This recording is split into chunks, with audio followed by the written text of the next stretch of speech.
প্রেমিকের গাড়িতে ৩,৪০০টি চুমু এঁকে দিয়েছিলেন এক তরুণী। তবে সেই অভিনব কাণ্ডের পরিণতি হিসেবে গাড়িটিকে বাজেয়াপ্ত করেছে পুলিশ এবং গাড়ির মালিককে গুনতে হয়েছে জরিমানা। ভারতীয় সংবাদ মাধ্যম টাইমস অফ ইন্ডিয়ার প্রতিবেদনে উঠে এসেছে এমনই তথ্য। প্রেমিকের প্রতি ভালোবাসা প্রকাশ করতে গিয়ে কেউ যে আইনি ঝামেলায় পড়তে পারেন তা হয়তো অনেকেই ভাবেননি। ভারতের মধ্যপ্রদেশের গালিওরে ঠিক এমনই এক অদ্ভুত ঘটনা ঘটেছে।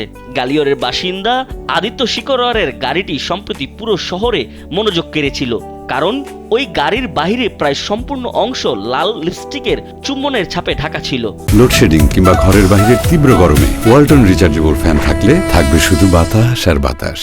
রাস্তায় বের হওয়ার পর স্বাভাবিকভাবেই গাড়িটি সবার নজর কাটতে শুরু করে। দ্রুতই এই গাড়ির ছবি ও ভিডিও সামাজিক যোগাযোগ মাধ্যমে ছড়িয়ে পড়ে এবং ভাইরাল হয়। বিষয়টি স্থানীয় ট্রাফিক পুলিশের নজরে এলে তারা ভিডিওতে থাকা গাড়ির রেজিস্ট্রেশন নম্বরের সূত্র ধরে খোঁজ শুরু করেন।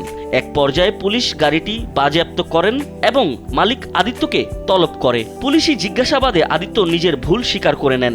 এরপর ট্রাফিক নিয়ম লঙ্ঘনের দায়ে তাকে ৫,৫০০ রুপি জরিমানা করা হয়। পরে পুলিশের উপস্থিতিতে লিপস্টিকের সেই লাল ছাপগুলো মুছে গাড়িটি ধুয়ে পরিষ্কার করে আগের অবস্থায় ফিরিয়ে আনেন এই তরুণ।